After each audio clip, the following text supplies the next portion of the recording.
want to take a quick second to start this episode out with a huge, huge thank you to my dear friend and really my sister, Katie Fairman. She has always been one of my biggest cheerleaders from near and afar. Didn't matter how many years, how much time between us, and is the first to contribute to our gas tank. And I feel overwhelmed with gratitude and very, very thankful. Thank you, Katie. You are amazing. I love you so, so much. We will be sending you some gear if you send me your address to thank you for your contribution. And if anybody else is interested in contributing to our gas tank, you could either just go to our website, kerouacscruising.com, or find us on PayPal at Kerouacs Cruising. And in the show notes, actually, there is a link. So whatever's easiest for you, if you want to contribute to the gas tank, we will be making it easier to do so directly on the website. But for now, PayPal is what we've got rocking. I appreciate you guys so much for listening. I feel so overwhelmed with all of the love and support I've been getting from all of my beautiful people, all of our beautiful people between James and I. So thank you guys all so very much. And we look forward to putting more stuff out there for you. Thank you.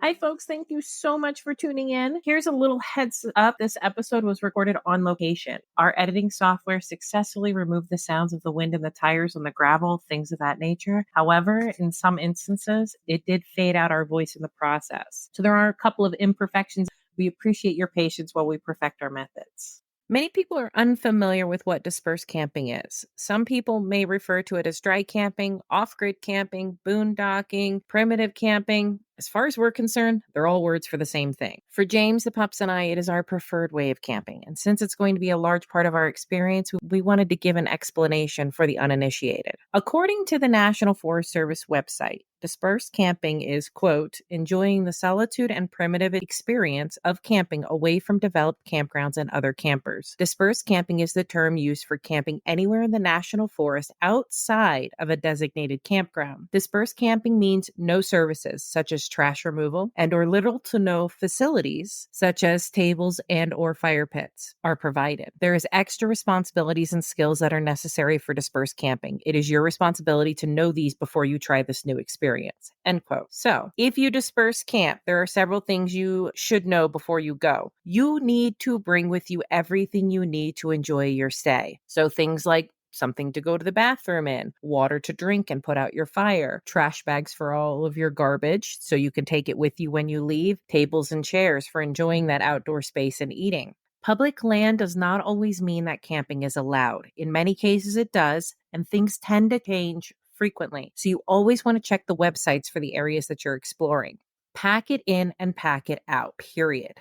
Don't leave any trace. Don't be an asshole. Check for fire restrictions and mind the signs. Ensure that fires are always dead out. You are responsible for ensuring that you have the water that you need for your party and your fire. And if the winds are crazy, there could be a red flag warning. Just be smart. In many national forests or BML lands, which is Bureau of Land Management lands, camping is allowed for free, but some do charge a small fee. Most of what we've seen is $5 to $8. But if you do have an interagency pass like the America's Beautiful Pass for the National Park Service, this will usually suffice. Otherwise, get out there and have a good time. Hi, this is James and Kara from Kerouac Cruising. Today, our episode is going to be dispersed camping in the Grand Canyon area. Hopefully, we're going to give you some great spots, some spots that are not marked on other maps. Kara, a.k.a. my wife, our co-host to the show. Say hi, Kara. Hi, Kara. 90% of the people that visit the Grand Canyon come in to the south entrance. So you'd be coming on Highway 40 and getting on Highway 64 in Williams, Arizona. Or you can go another way outside of Flagstaff. It's kind of like the back way, and it's Highway 180. You can get to that also off the 40, but in the Flagstaff area. You put that on your Google Maps and head out the 180. If you're coming from the Flagstaff direction, the 180 is an absolutely beautiful drive. Your Google's not going to typically take you that way because it takes you longer. It's a lower speed limit, but it's actually shorter in miles. So if you're feeling adventurous, you want to get off the beaten path out of the traffic, the 180 is a beautiful ride. The Highway 40 and the 64, both really busy roads. The 180, when we go in the town to get our groceries and stuff, that's the way we go.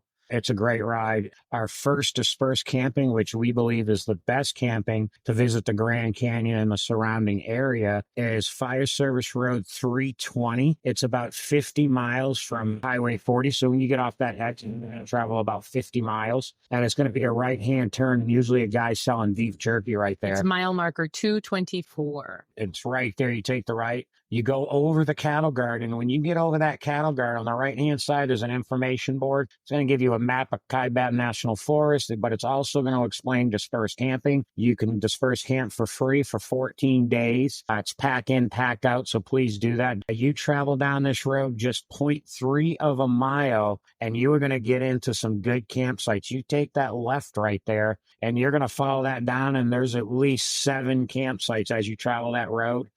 Great views of the San Francisco peaks right there. And of Red Butte. And a Red Butte, which is a great 2-mile hike in. But just kind of give you the vegetation that's in the area, some of the wildlife you'll see from that campsite. I'm going to turn it over to my co-host, and she's going to talk a little about that area and the wildlife. So that first turn off that we're talking about, the 0.3 of a mile in off of the 320, it's still kind of close to the highway. So especially during the busy seasons, holiday weekends, summer, spring break, you're going to hear a lot of the traffic just zooming up and down the road. There is a ridge that you can climb up on, get a little bit higher in elevation. The views are spectacular, again, of Red Butte and the San Francisco Peak. But getting up on the ridge, it's always windy here in northern Arizona. It's big, flat plateau. So when you're up on the higher ridges, getting those more spectacular views, do expect the wind. I recommend getting down in the gullies, really, to get out of the wind and then hike up those ridges. Now, the trees that are around, I am particularly fond of. It's super dense, super old vegetation in this area. The pinyons and the junipers. Now, the pinyon pines, they're big, bushy looking pine trees with the short, skinny pine needles.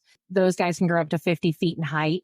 Now, the juniper trees, those are the evergreens that look like bushes with a light-colored shaggy bark. And these trees are really great for privacy, and that's why I really like this area for camping, because you really don't have to be that far from everybody else, especially during our peak seasons. You could find a lot more people around, but you'll feel like you have the privacy. Any neighboring campers or people who are driving down the road can't really see you because these trees are really blocking the view. Now, the juniper trees, a lot of the area, you're going to see blue berries on them. That's the juniper berry. And in case you don't know, the juniper berry is used for making gin. Obviously, it makes this tree very wonderful all in and of itself.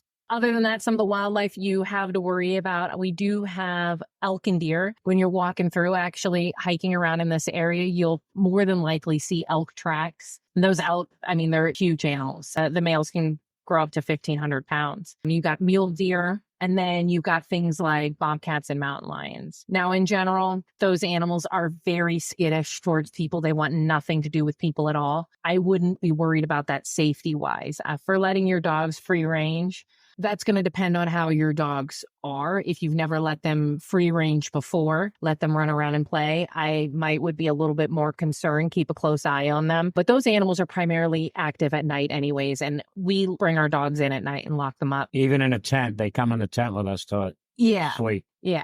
So I really wouldn't be concerned. There's coyotes. You're going to hear coyotes howling. But again, those guys are really skittish around people. They're just not used to people being around. And as far as they're all concerned, the bobcats, mountain lions, coyotes, people are their predators. They are open season hunt around here. So they want nothing to do with you. So I wouldn't be scared. The biggest thing really you have to worry about is cows. This is a huge free range area for cows. There are cow patties. If your dogs are like ours, they want to smell like anything but themselves. And when they find a nice fresh pile of cow manure, they like to roll around in it. So you might want to walk around your campsite before letting those dogs out, because that does make camping a little bit more difficult if your dog's covered in poo. But they're harmless for the most part. Our dogs will bark at them. Every once in a while, a cow will act like they're going to chase them to scare the dogs off. It works every time. They're obviously not going to be vicious or anything. Just be mindful let them do their thing. You don't want to chase them or try to saddle them or anything ridiculously stupid like that. But that's what you're most likely going to see. Otherwise, you're just going to see signs and tracks and poo of the different other kinds of animals in the area. There is some other things in the area. While hiking up Red Butte or in that area,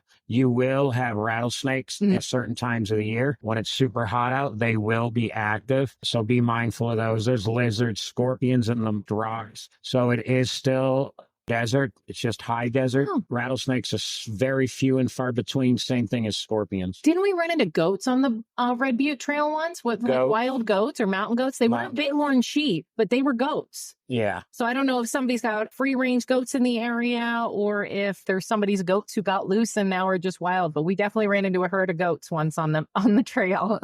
So that is literally, we just talked about 0.3 miles in on Fire Service Road 320, Red Butte Mountain. Further in, it's 2 miles or a mile and a half down. You're going to come to Fire Service Road 340. If you take that left up there, that's going to bring you to the Red Butte Trailhead. There is a couple sites right at the Red Butte Trailhead. You can camp there, but just be aware that other people could just drive right up because the camp spots are almost like right in the parking lot. Mm-hmm. So it's not good for RVs. If you took that left, that would be Red Butte Mountain Trail. Tomorrow, we're going to hike it with the dogs. Really good hike to bring your dogs up there off the leash. In the summer, it does get hot, so know that it could be a difficult hike. The switchbacks are tight. I'm still on Fire Service Road 320. You have now passed Fire Service Road 340. That brings you to the Red Butte Trailhead. If you continue that and even go down 2, 3, 4 miles, there will be some more private campsites down on the right and left of that road. All around Red Butte is a great spot for dispersed camping. There's a lot of privacy and there's a ton of camp spots. It's not really on the map. I will tell you, probably because there is closer dispersed camping in the Grand Canyon that we'll talk about. But what we like about Red Butte is you have privacy. Your dogs can be off the leash, and it's 16 miles to the south entrance gate. That's the one we really recommend. We're going to talk about some other ones that you will find on any dispersing camp map. And we're going to talk about them and the benefits of those too. I'm going to turn it over to my wife to see if she wants to add more before we continue our travel up closer to the Grand Canyon. The biggest thing about Red Butte to note is that compared to the areas we're about to talk about, it's a little bit lower in elevation. So in the cooler months, if you're coming in the spring or fall or the winter, you can definitely camp here in the winter. Just be mindful, pay attention to the weather. We do get a significant amount of snow in the area from time to time. So as you get closer to the rim of the canyon, you're higher in elevation, your temperatures are going to be a little bit cooler. But also being further from the rim, and James kind of touched on it a little bit, there's going to be less people out there. So you're going to have a lot more freedom, a lot more elbow room. You might have some ATVers drive by from time to time, but you're not going to be having a whole ton of traffic where you really got to worry about those pups running around. That Red Butte Trail, for the most part, we've only seen people on it a handful of times, and usually they're out there with their dogs and they're off leash as well. So of course, if you're somebody who walks your dogs off leash or it does hike, you're more than likely already mindful, but I do feel like it does need to be said. If your dog is aggressive with other dogs, you need to be mindful and be courteous, obviously. No dog fights on the mountain. No dog fights on the mountain, yeah. We're not encouraging dog drama. We know from our experience, dogs, especially certain personalities, they need lots of opportunity to run and play. And they want freedom just as much as we do. So we strongly encourage off-leash playing, obviously, if your dog doesn't get along with other dogs. That's a big no-no. Before we wrap up Red Butte, remember this is a great spot. The hike up, pretty strenuous, but you really can do it. We've done it as fast as 45 minutes. It is a great, great spot for lunch. You can see the Grand Canyon from there. You can see all the surrounding area. You're really climbing. I think it's almost 800 feet in elevation. It's beautiful. And there's a picnic table. And then if you forget water for your dogs, certain times of the year, they have water catchment and they have a faucet there you can get water out of. There is no facilities on the top as far as bathrooms or anything like that, but it is a great lunch spot. We go up there for sunset, we go up there for lunch, and it is a great area for dispersed camping.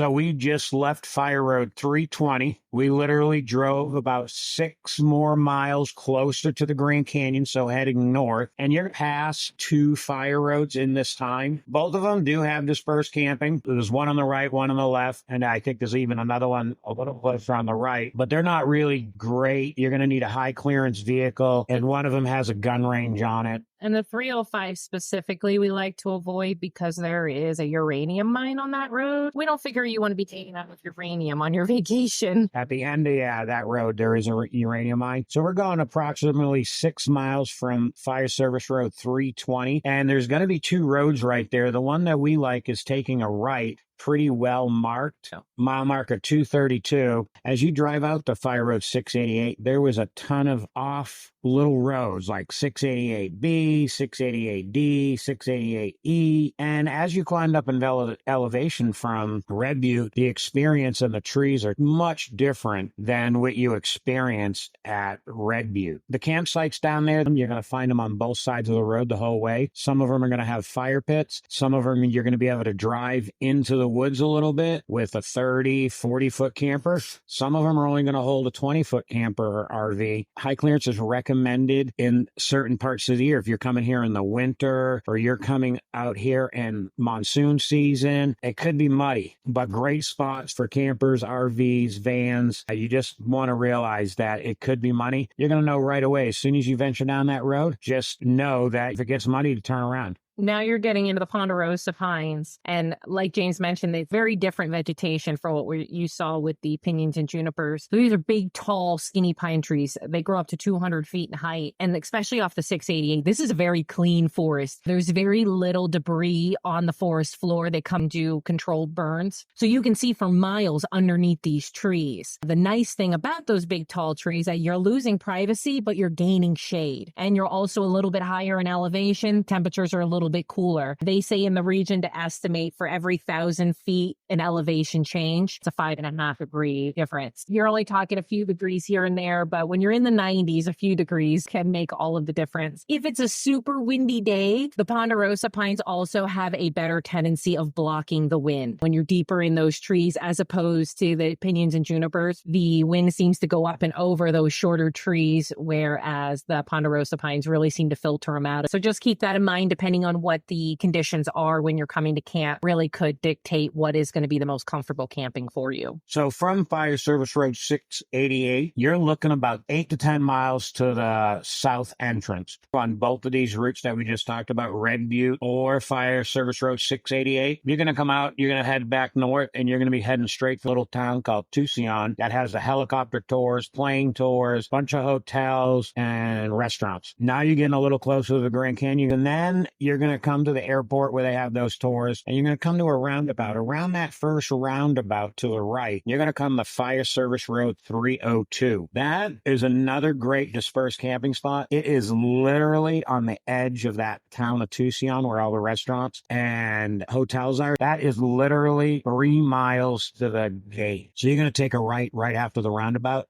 Going to be Fire Service Road 302. It's going to be a windy road that goes up a hill. And around that first corner, you're going to come to that same information board that I talked about. Is going to be at the top of that hill. And there's right away 3 camp spots right there. They are pretty close to each other, but can fit a camper, RV, or tent sites. You go a little further down that road, you're going to come to another campsite. It's kind of around the corner down the hill to the right. That one is, again, RV tent. And as you follow that road down, you have about 3 miles of camping before you run into a development that they're doing down there that could be possibly houses that could potentially close down dispersed camping in that area if it becomes a residential area. But right now there is dispersed camping. If you go past where they're doing the housing development, you'll come to some more campgrounds, but now you're getting 5-6 miles out in them woods, but you will find some privacy right there.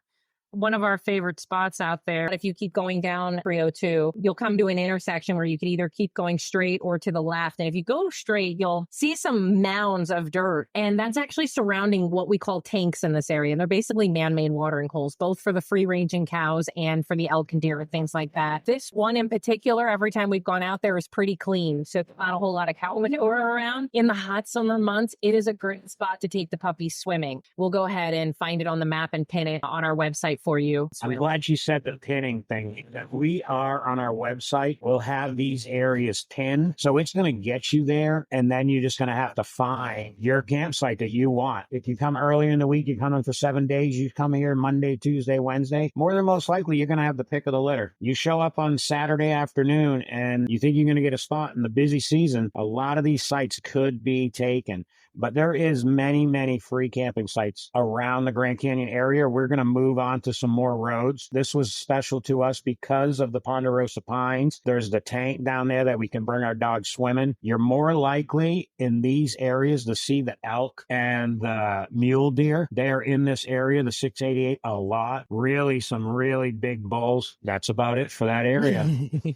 And we'll touch on it more, but the 302 actually connects to the 310, and you can take this road into the national park. So especially if you come during busy seasons, so particularly holiday weekends or spring break is definitely a crazy one. Sometimes the lines will be backed up to get into the national park just to access the national park beyond the town of Tucson. So if you're finding that you're coming into town, the lines are ridiculously long, instead of just waiting the 3-4 hours in this line, go take the back road in. Still dispersed camp in Grand Canyon, but now we have left Fire Service Road 302, took a right, and we are still heading north to the entrance of the Grand Canyon. And now we're smack dab right in the middle of this little town of Tucson. They're going to have hotels on both sides of the road. They have a McDonald's, a Wendy's. One of our favorite spots to eat if you like Mexican is Plaza Bonita. Plaza Bonita is bomb.com. Their organic margarita is to die for. Further up, you're going to come to another roundabout. At that roundabout, you're going to see on the right-hand side the general store Starbucks, and we cook pizza.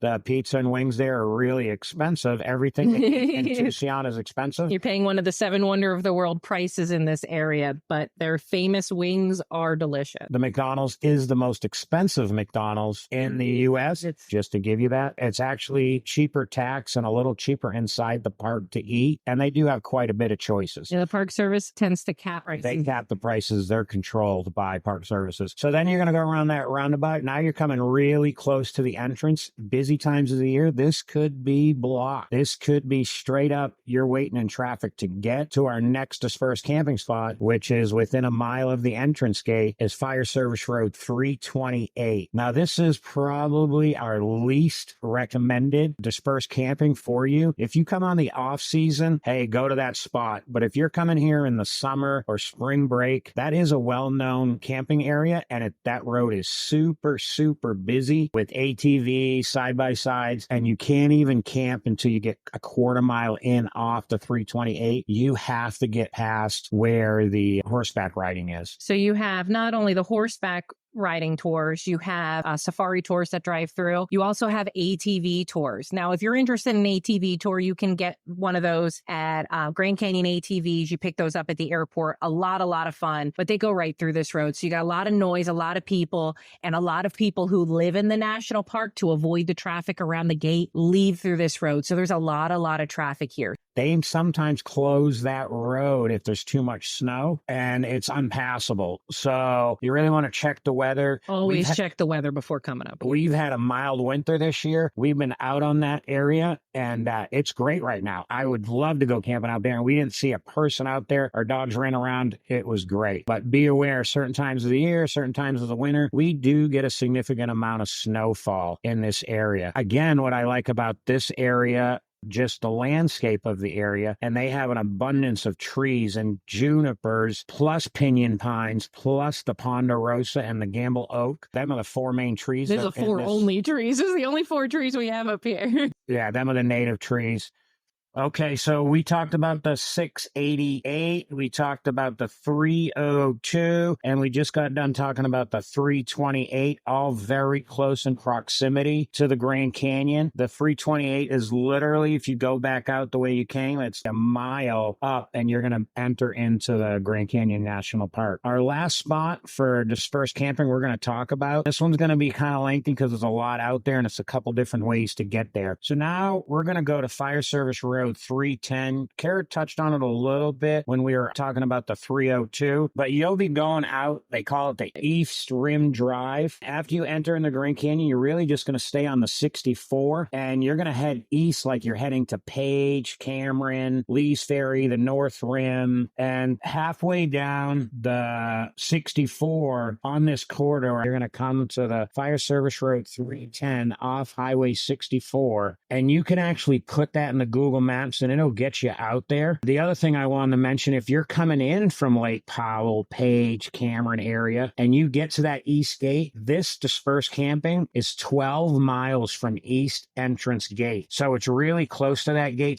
You're going to come to that 310, see mile marker 253.5. You're going to take a left and you're going to follow that down. As soon as you take that left, the road's kind of nice right there because you're still in the Grand Canyon National Park at that point, and you're going to see no dispersed camping, fines of $5,000, no fires, all this stuff. You just keep driving. Eventually, you're going to cross over. It's going to tell you now you've crossed over into the Kaibab National Forest. The same signs we talked about for getting on the 688 and the 302 and all the way back to Red Butte is the information billboard, basically, is what it is. As soon as you get into the Kaibab National Forest, it's going to talk about 14-day dispersed camping for free. It's going to talk about packing in and packing out. So as you follow that, as soon as you get into the National Forest, there's going to be a campsite right on the right-hand side, a big one. We were in that area, and there was probably a 40-foot, it was like a tractor trailer, tiny home park there. They had electric bikes. They had gone on solar panels. But you follow that road down and you're going to come to an area where the Grandview Lookout Tower is. Really cool to stop there. It's also the beginning of the Arizona Trail after you come out of the Grand Canyon. And there's some informational boards and there's a bathroom there. And you're going to continue down that road and it will eventually turn into the 302. It's a good 45-minute ride if you just go straight through there to come out in the little town of Tucson on the 302. After you come to the watchtower, you can climb the watchtower. It's pretty cool. It is not open anymore. It's more of a historical marker. So you can't get all the way into the structures. But you can see the canyon from the top, and that's really neat. Yeah, you climb up there, you're going to see some awesome views. It's kind of adrenaline rush to climb the tower, really. Literally, you come out on the main road 64 and you're in the canyon, and you can get to like Grandview Overlook in probably less than 10 or 15 minutes. And that's a great lookout for sunset. Okay, folks, there you have it. Dispersed camping, Grand Canyon. We hope you check out our spots. We hope you give us feedback. If you have any questions about dispersed camping or just visiting the Grand Canyon, you can always email us. We would love to answer all your questions. We do have an abundance of information about this area just because we've both been living up here and working up here. And again, we are getting on the road. We're going to do Kerouac's cruising. Our next episode is going to be viewpoints in the Grand Canyon, and then we're going to move from there to Sedona and then do some episodes in even Tucson, Arizona. Thank you so much for listening.